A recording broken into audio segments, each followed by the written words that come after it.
John, we are embarking on another leg of our journey through this life that God has given us together as you approach your 75th birthday. As I have said many times before, and as the song says, on the day that you were born, the angels got together and decided to create a dream come true. It's hard to believe that for 54 years, since I first met you in North Hall, you have been my dream come true. We had a magical meeting with instant attraction. And as kindred spirits, we have come to this point. I pray every day that we will be together for many more years. But I am at a loss to verbalize the happiness you have given me. The husband, friend, provider, dad, papa, brother, and son you have been and continue to be.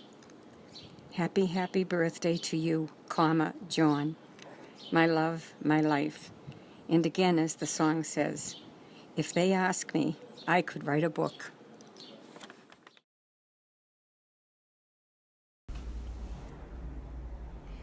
Okay, so where should I begin to tell the story of how great a dad can be?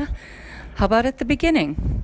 Staying up late nights to enjoy a slice of hi-fi pizza after your date night. Visiting Mr. Blasey and ringing his doorbells every Saturday. Visiting Sonny and making pizza many Saturdays.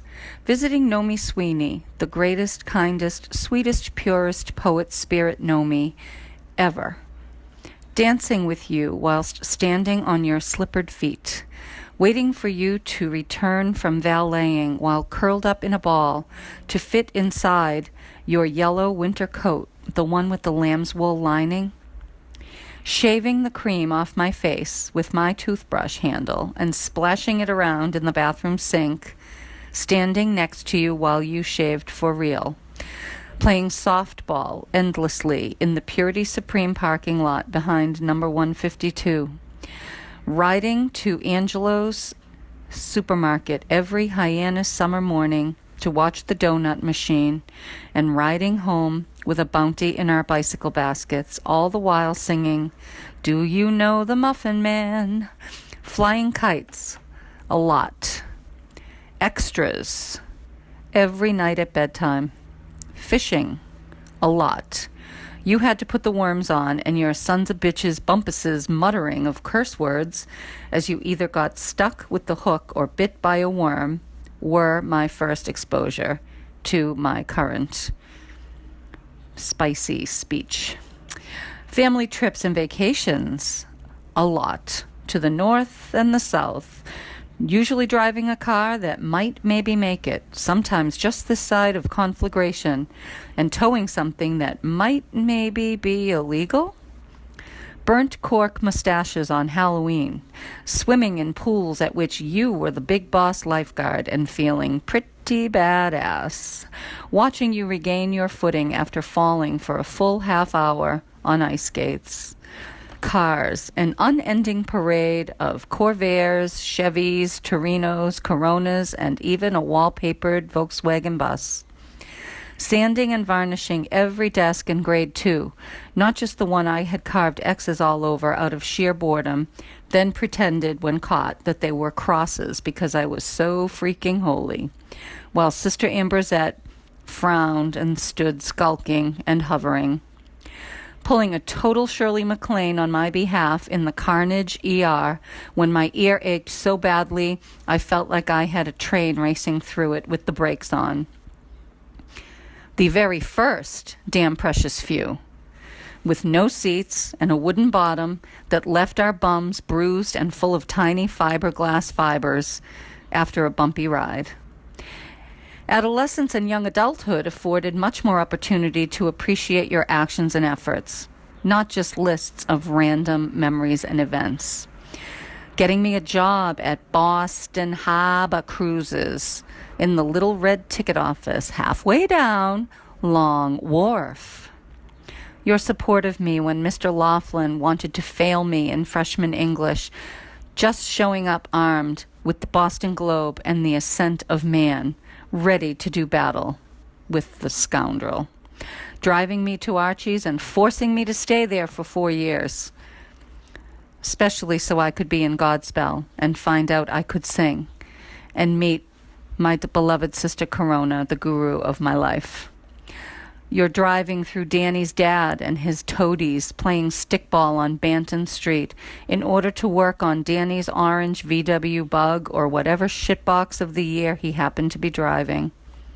Thwapping bats, singing Irish songs together and Christmas carols together at nursing homes, singing harmony at weddings together, teaching me to drive in the streets of Southie, except for parallel parking, which you let me figure out for myself during my driving test.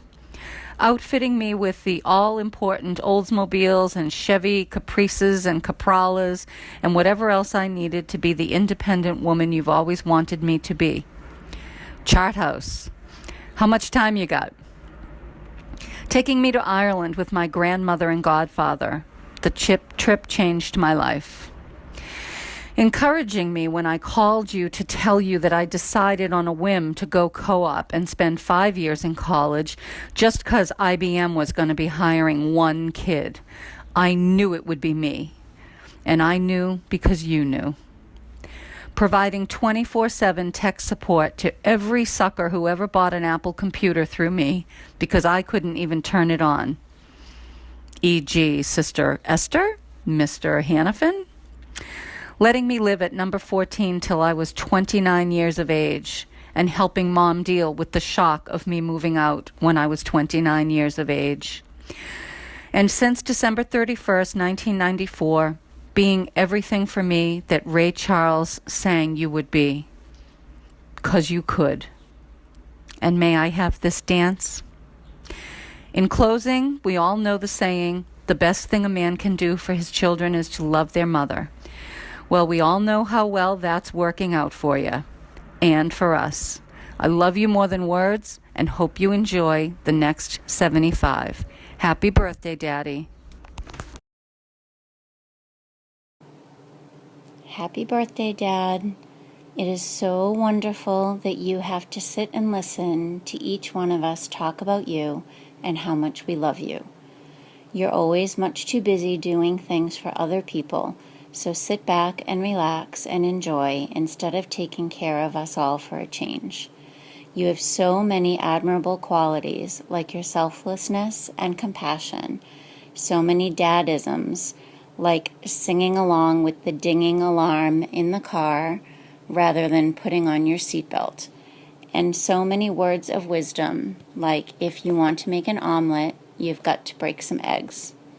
So I couldn't possibly choose what to include in my tiny little message. But I think what touches me the most about you, Dad, is the way that you literally feel what your kids and your grandkids are feeling. True empathy. Like what E.T. and Elliot share. When one of us is sad, you are physically sad too. When one of us is stressed, it hurts you, and you are compelled to relieve the burden somehow, some way, any way you can.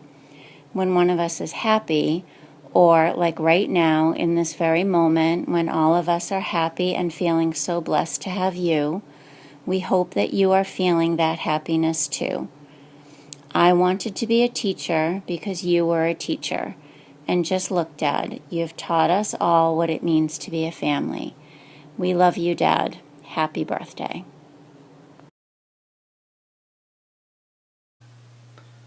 Happy 75th birthday, Mr. Sweeney. Or should I say, Papa John, or just Papa. 75 is an amazing feat, and you make it look easy. We can all hope to be that lucky. But if you're 75 years old, that means for at least 35 years, I have been coming to Ashmont Court. And in those 35 years, what have I learned? Well, first off, there's no job too big or too small when it comes to 14 Ashmont Court. I've also learned that just about anything, and I mean anything, can fit into the basement or in through any window at 14 Ashmont Court. But the most important thing I've come to learn from you over the years is the words no and I can't are not in your vocabulary when it comes to helping friends or family. That's pretty amazing, and that's who you are. Thank you for the lessons. Happy birthday, and we love you.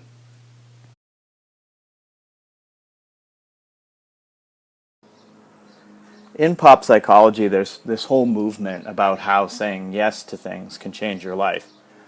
So they say it can leave you more fulfilled, of course, more positive, more able to take advantage of all the opportunities that present themselves, etc. Yes is good. When I think of you, Dad, I think of someone who says yes to everything. Not literally, and of course I mean this, like the topic I am on, in the most positive way. Someone in your life needs something, it's always yes. This is an excellent philosophy. Family, yes. Kathy, yes. Work, yes. Projects, yes. Boats, yes. Degrees, books, photos, trips away, both near and far. Yes, yes, yes, yes. Yes to accordions and guitars and pianos. Yes to moving pianos up or downstairs. Affirmative to computers and more computers, and picking up computers from some office that is donating them so that you can bring them to school. You've lived your life saying yes to everyone, making you, perhaps, the most well-rounded person I know, and the most loved, because you have always made it all happen for everyone else. This may not be the most well-developed thing I have ever written, and I swear that I wrote it before even listening to Robert's similar reflections, but my point is that your yes has always been a huge influence on me. I have to fight my first instinct when a tough thing is asked of me, which, as Mom could say, may be to say no to it. It helps to think, WWDD, or what would Dad do? To which the answer is, he would think of other people first. He would take the opportunity to make other people feel helped and happy and loved. He would accommodate. He would love life and every opportunity it presents. So on your 75th birthday, thanks, Dad, for all the opportunities you've given me and us, and for all the yes. Love you, Dad. Happy birthday.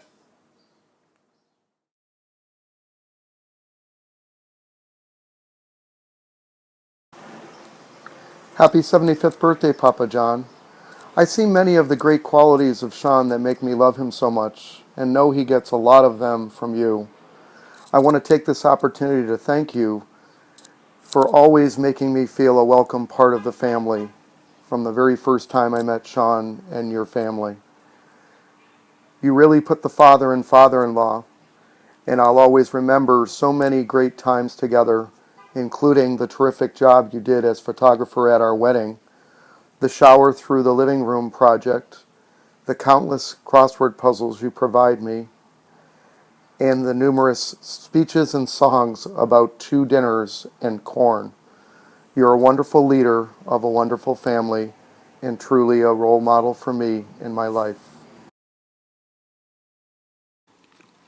Add it all together, my papa has probably driven across the country to drop me off and pick me up from school, work, or wherever I needed to be. These rides have occurred in various cars, all in various states of functionality. Some have been smoking, some have been leaking, and others have been fuming, even if those fumes were imaginary. Although we joke about the Blazer, the Scout, and other cars that have bitten the dust over the years, we know that Papa, a man who deserves nothing less than a Mercedes-Benz, would attach tires and a steering wheel to anything if somebody he loved was in need. We love you, Papa. Happy birthday.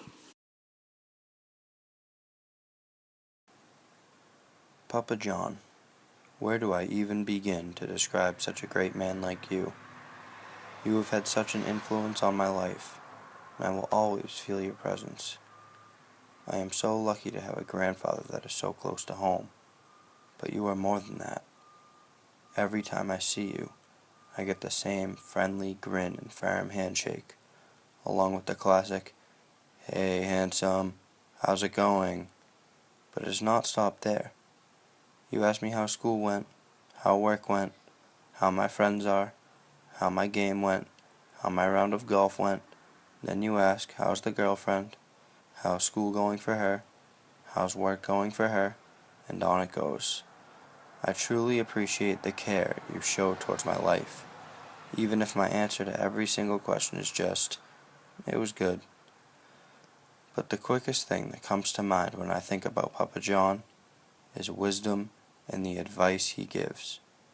He always reminds me to study hard, to play hard, to be outgoing, and to not waste my money on fantasy football. Sorry, Papa, but this is my year. I can feel it. But truly, the sacrifices you have made for me and our family are just pieces of evidence that you care more about everybody else than yourself. Like it or not, today is about you. Happy birthday, Papa, from your grandson, Finn. Thank you for being so involved in my life. You support me no matter what, and I'm so grateful to call you my grandfather. You constantly express how proud you are of me, which never fails to make me smile. Thank you for always being interested in what's happening in my life and dropping everything to help others. I hope 75 is filled with even more spontaneous jingles than 74. Love, Lily.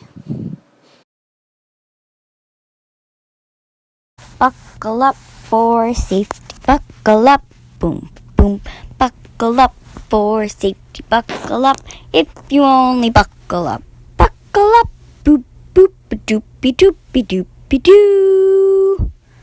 Yep, every day when we drive home from school with my self-proclaimed Uber driver, we listen to not only the memory station, but the strange, unpredictable noises and songs of Papa John.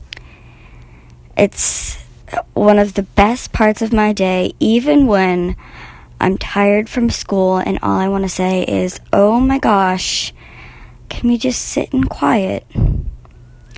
But he makes me smile, and he makes me laugh, even when I don't want to, and even when I had a chemistry final or a bad French class. And he is there for everything. Even though you wouldn't know that he's there for everything just because he's not in any of the pictures. And that's because he's taking all of them. He is snapping pictures of this, that, and the other, and making sure that everyone has a picture of every significant moment in people's lives. And here's one thing, Papa. Today we are going to sing to you, and we are going to make you smile, even if you don't want to, even though you should because it's your birthday. And we are going to take pictures of you and make sure that you get to capture what makes you happy, because you do that for us every day. Happy birthday. I love you.